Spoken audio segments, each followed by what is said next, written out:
How's it going, everyone? Welcome back to the New York Jets franchise on Madden 20. It's week 17 and the New York Jets are on the road here. Lucas Oil Stadium in Indianapolis is the site of our matchup here today. The New York Jets are locked in as the AFC's number 2 seed regardless of what happens here today. So expect to see a lot of the backups in today's game. The Jets have been dealing with an injury bug that's been going around the last couple of weeks, and it's the end of a long and difficult season, so we want to make sure our starters are rested up for the playoffs. The Colts, on the other hand, still have a lot to play for. They need a victory here today as well as a little bit of help if they want to sneak in as a wild card here in the AFC. So they'll be playing their starters in what could be a lopsided matchup for our backup defense. This episode will be a little bit different in that it'll feel more like the preseason where I'm bouncing around and showing the highlights of note because I want to spend some time previewing our playoff matchup as well. But we'll still get to see some of Harry Arrieta and Madison Hakiba as they go head-to-head in today's matchup. Madison Hakiba was drafted round 1, pick 20 in the 2020 offseason, and he has done nothing but excel at the NFL level. Almost 4,300 yards this season. It's kind of a surprise that the Colts are on the outside looking in, given how well he's played and the overall strength of this Colts roster. But on 2nd and 14, some pressure from Kayvon Chazen turns into an interception for Gerard Thornton, his second on this season, and it's returned all the way to the Indianapolis 25. Renee Dillon had some really sticky coverage there, but this is a great job done by Gerard Thornton. He stays with his man and then makes a nice play on the ball to pick off Madison Hakiba, the 11th interception of the season for Hakiba, and that will give Harry Arrieta and this backup New York offense some good field position. Arrieta will start the day under center. The fullback Preston in the game, and it's a deep drop for Arrieta, and down he goes.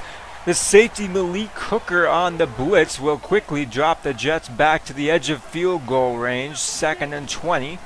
The very next play, Arrieta with time will throw this one downfield, and Christopher Herndon, one of the few veterans getting a start here today, makes a great grab over the linebacker there. He got over the head of Darius Leonard to haul that one in, and the Jets would be able to get a field goal out of that drive.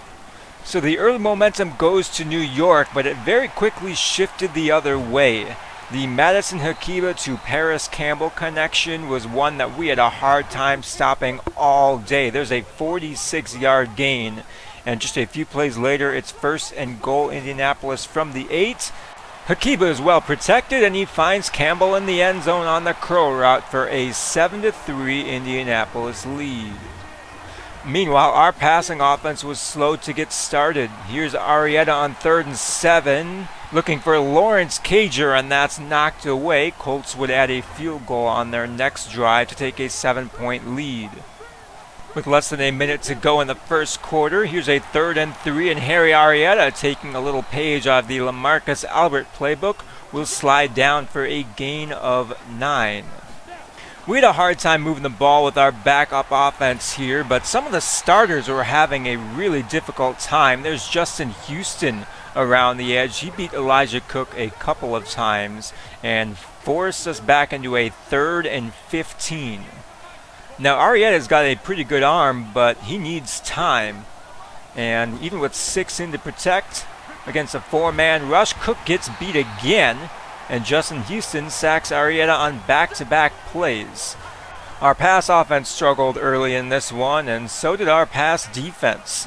3rd and inches, corners in press coverage, but it doesn't matter. Look at the separation by Paris Campbell. He's working against Levi Wallace thanks to the 4 wide receiver set, and he's still got a lot of separation.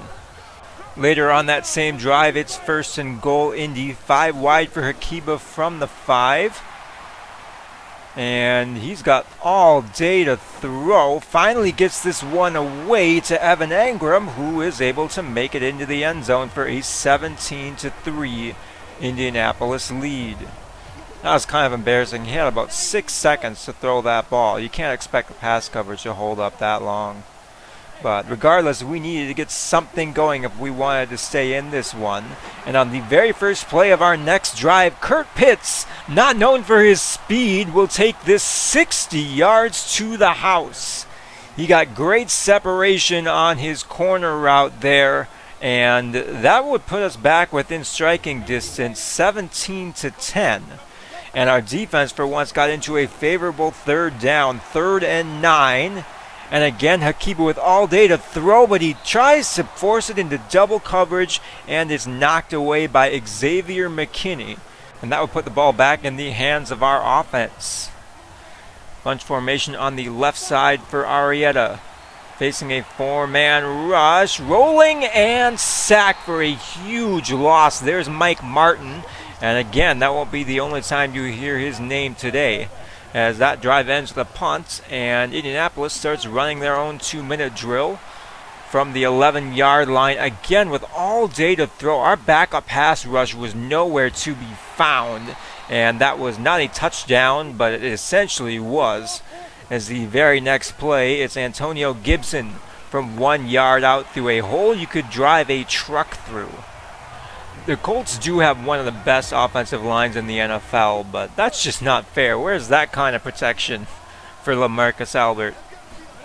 1st and 10, we have just a little bit of time and 3 timeouts. Arrieta to the right side on 1st and 10. That is tipped and intercepted by Jeff Gladney. Lawrence Cager had a shot at it and tipped it up and not out of bounds. The first interception for Harry Arrieta this season. And it will give the Colts excellent field position and some time with which to try and add to their 14-point lead. Jets bring 6, and everyone's covered downfield. There's our first sack of the day. Marlon Davidson dropping Hakiba for a loss of 9. And Indianapolis is unable to add any points to their lead. We head into halftime down 24-10, and you can see by the numbers we were getting outplayed on both sides of the ball. But regardless of what the score ends up here today, the Colts will need some help if they want to make the playoffs. And one of the teams they're hoping loses here today is the Baltimore Ravens, who are up 10-0 on the Carolina Panthers heading into halftime. They'll also be rooting for the Cleveland Browns to make a comeback and knock off the 9-6 Bengals here. If both those teams win, then Indianapolis is officially eliminated from the playoffs. We would start the second half with the football, and you can see by Harry Arrieta's stat line how difficult it was to move the ball through the air. Indy had very tight coverage against our wide receivers, and our running game, well, here's one of the few highlights you'll see here today. Never really got going. We were behind early on, so we started throwing the ball a bit more. Josiah Doolittle picks up a gain of 9, and then on the very next play is Reggie Bishop with a gain of about 13 or 14. But those would comprise our longest carries on the day. We rested both Willie Sparks and Anthony McFarland. We had some backup offensive linemen in as well, so no surprise that we're struggling. But there were some surprises, namely in the form of Eugene Hilbert. What a catch, and that's not what he's really known for doing. That's kind of a throw that you'd make to someone like Kurt Pitts or C.D. Lamb or Kadero Hodge. But Eugene Hilbert boxing out Malik Hooker to haul in a really nice touchdown catch, and then holding on to it through the contact was one of the big highlights of today's game and pulled us within a touchdown here in the third quarter. However, we're still down and we need the defense to start getting some stops here. On 1st and 10 at the edge of field goal range, it's Rakeem Winston with the sack back at the 38-yard line. We did get some pressure on Hakiba in today's game, and that sack limited Indianapolis to a field goal and a 10-point lead. And then our passing offense started waking up again. There's Sirius Butte with a nice grab at midfield. He got some more playing time in the second half. But could we string together some nice drives here and continue to put 7 on the board? Well, 1st and 10, Arrieta rolling, firing downfield. He's way off the mark, and he's intercepted by Rocky Ya-Sin. And he had time to set his feet there, but decided to try and do his best LaMarcus Albert impression, and it's his second interception of the day. And that would give Indianapolis the chance to add to their lead here. We're into the fourth quarter, facing a 3rd and 9 from the 22. Hakiba to the right sideline. There's another catch for Paris Campbell, and it makes it goal to go Indianapolis at the 4. 8 catches, $144 through just about 3 quarters here. But could our defense make a stop? 3rd and goal from the 4. That is knocked away from Jack Doyle. Marion Mariov in the game there on that big 3rd down, and it will limit Indianapolis to another field goal. However, our passing struggles weren't over. Non-black defender forces a quick throw intended for Eugene Hilbert, and that is intercepted by Trevor Williams, who jumped the route. Now 3 interceptions on the day for Arrieta. I probably just should have taken the sack there, as it gives Indianapolis great field position, already up by 2 scores, trying to make it 3 here. And Hakiba has all day to throw before time finally runs out. Rakeem Winston gets to him a second time back at the 21. That would make it a 33-17 game after another Indianapolis field goal. And you see the stat line for Arrieta. Just 5 of 14, 2 touchdowns, 3 interceptions, boom or bust.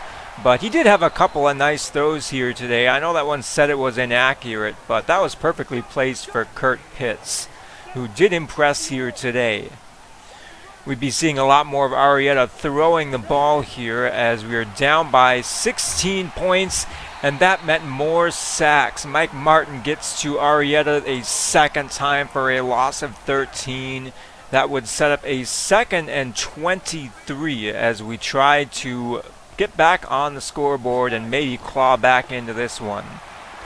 2nd and 23 over the middle. Sirius Butte with a big catch and an even bigger flag at the end of the play there. The face mask will give us an automatic 1st down. But we quickly run into trouble. Now going forward on 4th and 8. Hakiba to the right side looking for Butte.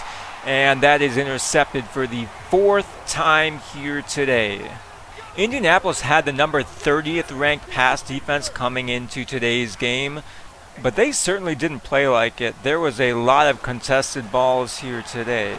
And Indianapolis had the chance to drain some clock here, but Keith Geathers with a strip and the fumble recovery will give our offense good field position here at the 15-yard line.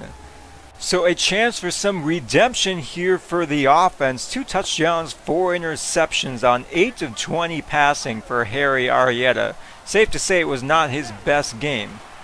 But on 1st and 10, very next play, he'll find Kurt Pitts in the end zone for a 15-yard scoring strike. Nice job by Pitts using his 6'5" frame and his excellent hands to hang on through the contact there. And then it would be up to a big 2-point conversion to try and make it a 1-score game. Back of the end zone, Pitts has it, but he is well out of bounds. So it is a 10-point game now with less than 4 minutes to go when the Jets do get the ball back. 2nd and 10, Houston gets there a 3rd time. We had a Houston problem in Indianapolis here. That would make it 3rd and 18 with just over 3 minutes to go. Jets basically hoping for some miracles here, as Harry Arrieta takes a deep shot for Pitts, and there's a little bit of a miracle. Another defensive pass interference on an uncatchable ball will keep the drive and the comeback hopes alive. We're approaching the 2-minute warning. 2nd and 10. Arrieta sets his feet, fires downfield, and C.D. Lamb, getting a rare snap in today's game, makes the catch at the 10.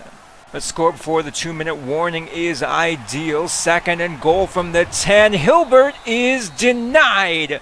Tackled back at the 3. That's a horrible spot.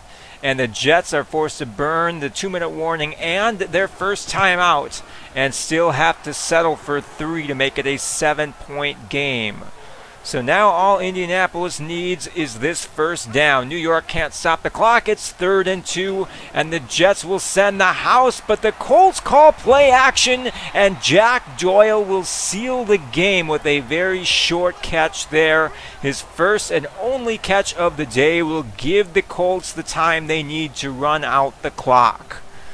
33-26 was the score, and what probably shouldn't have been as competitive of a game as it was. We really got outplayed on both sides of the ball, and we're lucky it wasn't worse than it was. Madison Hakiba could not be stopped. 31 of 38 for 355 yards, only 2 touchdowns and the early interception. But he had a connection with Paris Campbell that we'll see in a minute. Harry Arrieta, just 12 of 28, 256 yards, 3 touchdowns, and of course 4 interceptions. This was a tough game to move the ball through the air. There was a lot of very sticky coverage and a lot of contested balls.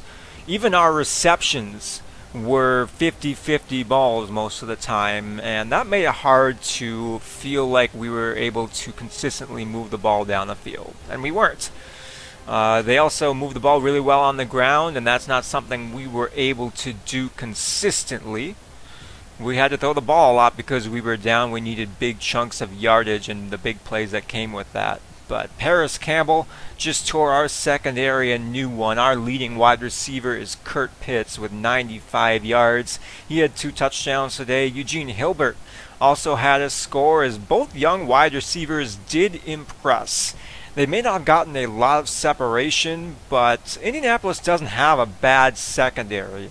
And honestly, it was nice to be able to throw up to them in 50-50 catch situations and see how they did. I think my favorite play of the game was Eugene Hilbert coming down with one in really close coverage there from Kenny Moore. And that was just a good sign for his development as a wide receiver. Those aren't the kinds of plays that he tends to be able to make. Our passing game struggles were also compounded by the amount of pressure that Indianapolis was able to get, even just rushing 4. Our tackles allowed 5 sacks between them, pretty much evenly split between left and right side. And that really sped up my mental timer in terms of trying to get the ball out of Arrieta's hands, which probably didn't help our wide receivers either. I think their defense had something like 12 passes defense today, which is crazy considering that Arrieta had 16 incompletions. That alone should tell you how tight the coverage was, and that kind of made for a frustrating game trying to throw the football. We never were really able to get into any kind of a rhythm, and it was just frustrating moving the ball on offense because it felt like we were forced into just throwing it up and hoping for the best because there was 0 separation. I'm curious how our starters would have done against Indy, but all in all it doesn't matter, and it was more important to me to try and keep our team healthy going into this playoff season than it was to try and eke out another victory over the Colts, and we very nearly did. Despite losing the time of possession battle almost 2-1, that game was a lot closer than the score suggested. Indy easily could have dropped 40 or more on us, but our defense really locked down in the second half and only allowed 11 points. So that was really good for the backups there to get some good playing time and some valuable experience against one of the best quarterbacks in the league. We saw guys like Rakeem Winston have some nice games rushing the passer. He finished with a couple of sacks today. We also saw guys like Gerard Thornton making plays. He was all over the field for our defense. I spoke about Eugene Hilbert earlier. I was very impressed with the game that he had today, all things considered. And guys like him and Kurt Pitts could be a big part of this team in the playoffs if we continue to deal with injuries to our wide receiver core. Thankfully, with a couple of exceptions, we are completely healthy going into the playoffs, and that should give us a leg up on some other teams. Here's some stats for the season. LaMarcus Albert in 14 games finishes with exactly 3,000 yards passing, a career high 25 touchdowns and 11 interceptions, completed about 60% of his passes, but I think played his best football down the stretch. Our rushing game was also really good. Anthony McFarland probably could have hit 1,000 with another game or two of work with the way that he was moving the football. LaMarcus Albert had a career high in rushing yards as well. And we spread the ball around fairly effectively, especially over the second half of the season, as C.D. Lamb overcame a slow start to catch 54 balls for 850 yards, and Jamison Crowder is just 6 yards away from 1,000 on the season. Sirius Butte had 5 touchdown receptions as a rookie, so I expect to be targeting him more and more often in the red zone. Our pass protection also significantly improved from last season. Teams are having to blitz against us in order to get pressure, which does open things up. Elijah Cook did allow the most sacks on the team, but for a rookie, that's not too bad. But the strength of this team is undoubtedly its defense. We've seen all kinds of acquisitions come together in order to make this team as good as it is. There were existing pieces that have developed into full-time starters for us. Quinion Williams and Blasson Austin are the two that come to mind.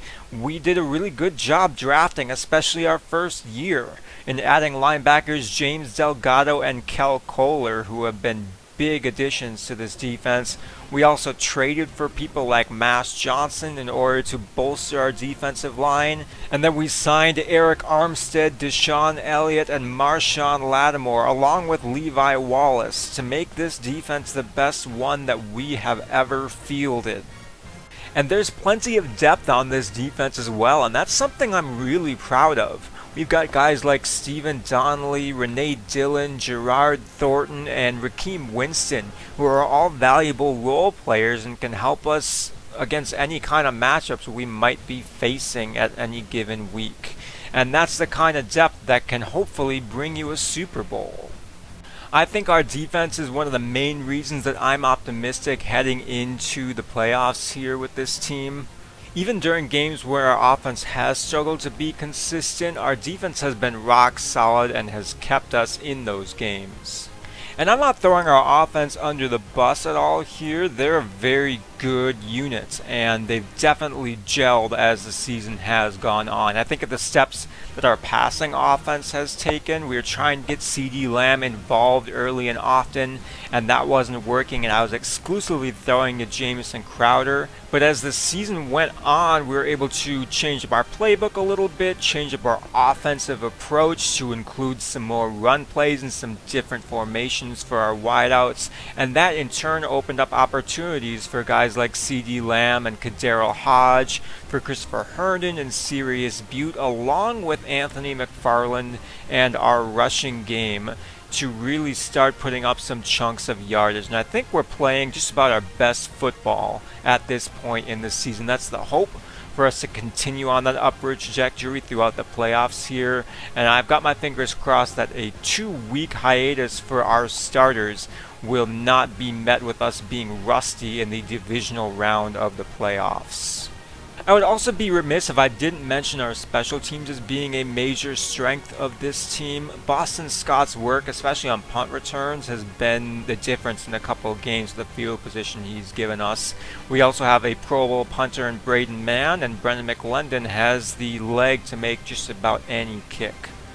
But enough about the Jets for a little bit. Let's take a look at some stats around the league, since I've not done a good job of showing these throughout the season. I always get to the point where at the end of videos I feel like I don't have enough time to take a look at some of the notable statistics around the league, so you're just getting it all at the end of the season here. Some really good passing performances from a lot of quarterbacks. You saw Madison Hakiba threw for almost 4,700 yards this season. A whole bunch of quarterbacks had more than 30 touchdown passes. And Lawrence Fryer, the rookie, leads the league in interceptions. LaMarcus Albert only had 11, so he is down near the middle of the pack, which is always nice to see when it's me behind the sticks. And we also weren't the most sacked team in the league. We were close. But even when you combine Harry Arrieta and LaMarcus Albert, you don't quite meet Neil Jordan going down 56 times this season. CMC leads the league in rushing yards. That one wasn't all that close. Le'Veon Bell had a great season for the Cardinals, as there were a whole bunch of 1,000-yard rushers. And I like to see this because sometimes you'll get like Ezekiel Elliott with 2,000 yards and hardly anyone else even breaking the 1,000-yard mark. But we had a nice spread of both 4,000-yard passers and 1,000-yard rushes, which doesn't always happen in the sim stats, so that's good to see. LaMarcus Albert did lead the league in fumbles, but that's just because he's a running quarterback, and it will also track your fumbles in the pocket. Alvin Kamara busted off a 97-yard run. Willie Sparks had the second longest carry of the season with an 82-yard scoring strike. I'd say the only surprise with these offensive numbers is that there is only one wide receiver with more than 100 catches. Usually there's a few in real life, but that didn't happen here. Oddly enough, nobody eclipsed the 1,200-yard mark in terms of receiving yards, but there were still a handful of 1,000-yard receivers. We mentioned earlier Jameson Crowder was just 6 yards away. I probably could have put him in for like the first series and thrown a slant route or something, but his health is more important to me than milestones, especially going forward into the playoffs. He's one of the key contributors on our offense. Bryan Edwards had the longest catch of the season. I think that one actually came against us. As we take a look at some defensive numbers here, Fred Warner leads the NFC in terms of tackles. DeMarcus Lawrence and Trey Flowers tie for tackles for loss.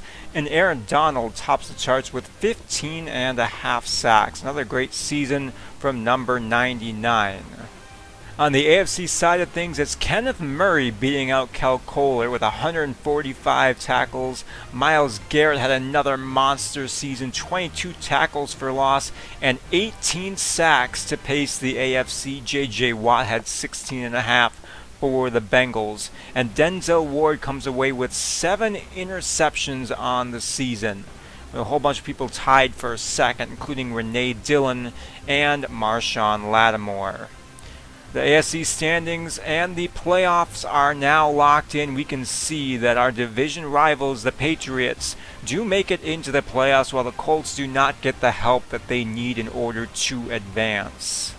A lot of these AFC teams would have been playoff teams in the NFC, as there are only 2 10-win teams in the NFC this season.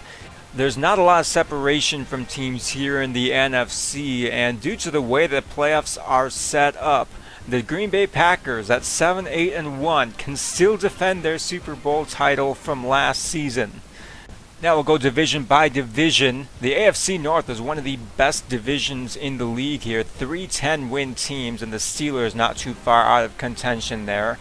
Houston runs away with the AFC South. A 15-1 season puts them at the top of the power rankings heading into the playoffs here.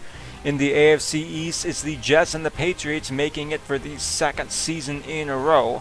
The Raiders win the lowly AFC West. There are 3 teams with double-digit losses, and all it took was a 9-7 record.